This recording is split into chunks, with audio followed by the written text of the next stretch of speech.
Où trouver tous les produits 100% Outre-mer? Chez Tropique Marché à Saint-Ouen. Les fruits et légumes et toutes les spécialités salées et sucrées servies avec bonne humeur par une équipe exclusivement ultramarine. Retrouvez l'ambiance et le goût du pays chez Tropique Marché à Saint-Ouen-sur-Seine et sur tropiquemarché.com. Martinique Actualité. Après-midi sur la Martinique. Les nuages se sont déversés sur de nombreuses communes et notamment Fort-de-France, Le François ou encore Rivière-Pilote, provoquant ici et là quelques dégâts. Nombreuses ont été les routes impraticables à cause de la montée des eaux, la Martinique étant toujours sous l'effet de conditions atmosphériques favorables au développement d'averses très intenses. Météo France maintient la vigilance orange pour fortes pluies et orages. La distillerie Naisson avait demandé au tribunal administratif d'interdire à la mairie du Carbet de continuer la construction de la route qu'elle a commencée. Cette route qui jouxte les champs de canne qui servent à la fabrication de son rhum, le rhum Naisson, qui bénéficie du label appellation contrôlée. Le tribunal n'a pas donné satisfaction à la distillerie Naisson qui a fait appel. C'est hier, lundi 18 novembre, que le 106e congrès des maires s'est ouvert avec la rencontre des élus d'outre-mer au Palais des Congrès d'Issy-les-Moulineaux à Paris. Confrontés à de nombreuses crises, les élus ultramarins ont tiré la sonnette d'alarme en mettant en avant la crise constitutionnelle en Nouvelle-Calédonie, la sécheresse en Guyane, la vie chère en Martinique, la crise de l'eau en Guadeloupe et migratoire à Mayotte. Les Outre-mer sont au bord de l'implosion, a-t-on pu entendre de la bouche de certains élus, qui n'ont pas manqué de critiquer le retard remarqué du ministre des Outre-mer, François-Noël Buffet. Le collectif du patrimoine vestimentaire martiniquais organise du 20 au 24 novembre prochain la 2e édition des Journées de la tenue traditionnelle martiniquaise. Une tenue traditionnelle trop souvent délaissée et portée uniquement à certains moments et pour des occasions particulières, alors qu'elle devrait faire partie de notre quotidien, fait savoir le collectif. Durant cette période, toutes les Martiniquaises et tous les Martiniquais sont invités à arborer fièrement leur tenue ou un accessoire pour célébrer ensemble cet héritage. Le samedi 24 novembre aura lieu une grande parade des amoureux de la tenue traditionnelle dans les rues de la ville de Fort-de-France. Rendez-vous dans les jardins de l'ancien hôtel de ville à 9h. Dans le cadre de la commémoration des 70 ans du centre hospitalier Maurice d'Espinois, la direction de l'établissement organise des manifestations durant toute la période d'avril à décembre 2024. Ainsi, le pôle Centre-Nord Caraïbes du CHMD organise une projection de films et table ronde « Je ne sais pas dessiner » demain, mercredi 20 novembre à 9h à l'amphithéâtre de l'IMS, l'Institut martiniquais du sport, au Lamentin. Le projet de loi de financement de la sécurité sociale pour 2025 prévoit donc une réforme profonde des allègements généraux de cotisations sociales patronales sur l'ensemble du territoire. La FEDOM craint que cette disposition touche les entreprises ultramarines qui sont placées sous le régime spécifique de la LODEOM d'exonération de charges sociales patronales applicable dans les DROM hors Mayotte.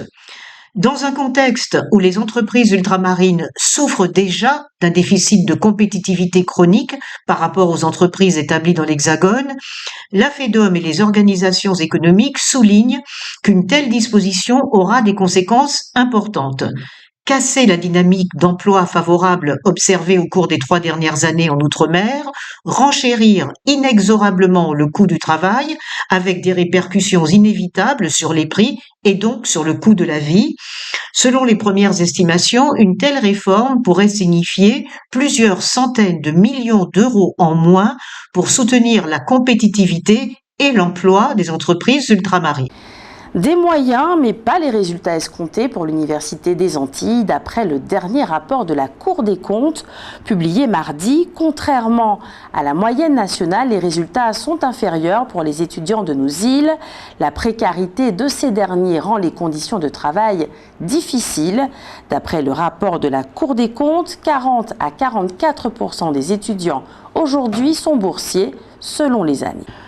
Retrouvez maintenant votre rubrique Votre avis compte. Ce soir, vous avez répondu à la question suivante. Est-il pertinent d'attendre simplement le mois de janvier pour se rendre compte si oui ou non le protocole signé a fait baisser les prix ?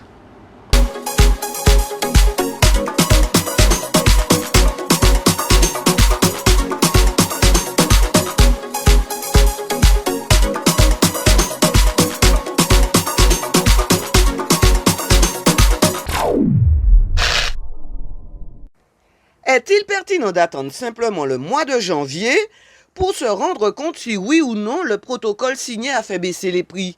Ben, on peut attendre le mois de juin, oui. Oui. Oui, je peux attendre, oui. Il faut bien d'être pressé. Non, on n'a pas besoin d'attendre. Parce qu'en fait, la décision est déjà prise. En fait, les prix ont déjà augmenté. Les décisions ne sont pas prises pour aller vers le peuple, en fait. C'est ce que je constate. Eh ben, moi, je trouve que c'est très, très, très long. C'est trop long.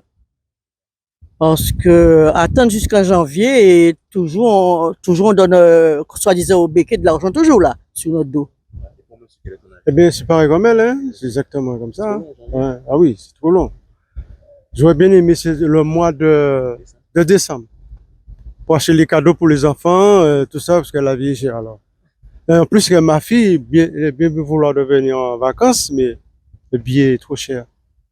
Ouais. Ah ouais, c'est trop long. Je trouve que c'est très trop long. Là, dès maintenant, on peut, parce que ça fait quand même depuis 29, hein, ça fait, non, depuis le 9 qu'ils sont en train de se battre quand même. Bon, je suis avec eux à 100%, mais c'est long, c'est long. N'a pas été, qui a été signé, bon, ça prend en compte une partie de la revendication du RPAC. Bon, moi, je trouve légitime ce combat. Le seul truc, bon, les voitures qui brûlent, etc., bon, on me dira, bon, c'est pas ceux qui sont aux communautés, mais bon, les barrages, c'est dommageable, et puis tout ce qui se passe autour. Mais le combat est légitime. Est-il pertinent d'attendre simplement le mois de janvier pour se rendre compte si oui ou non le protocole signé a fait baisser les prix? Moi, je dis qu'on n'est pas obligé d'attendre décembre, parce que janvier, on n'est pas obligé d'attendre janvier, parce que c'est décembre, les gens dépensent le plus. C'est à ce moment-là qu'on aurait dû déjà baisser sur les prix. De toute façon, on n'a pas le choix. On ne pourra pas le savoir avant. Donc, oui, il faut attendre. Oui, ça c'est sûr, il va continuer. Ça c'est sûr. Il ne va pas dire rien. Ça c'est sûr. Non, parce que moi, la vie est trop chère. La vie est trop chère, puis nous avons top misère. Alors, on ne va pas nous dire que la vie a rien. Rien, puis rien. Et même de ça pour ne pas la dire.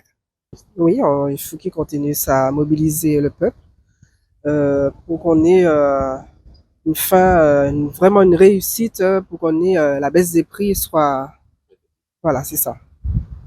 Donc, je trouve que c'est pertinent parce que comme ça a été fait un petit peu en précipitation, le temps de bien réfléchir, mettre les choses en place, pour ne pas après dire que voilà, c'était pas ça, c'est pas comme si c'est voilà. Donc moi je pense que c'est pertinent, tout simplement. Outremernews.fr, le site de l'actualité Outre-mer, 24 heures sur 24 et 7 jours sur 7. Retrouvez la chaîne Outremer News sur YouTube.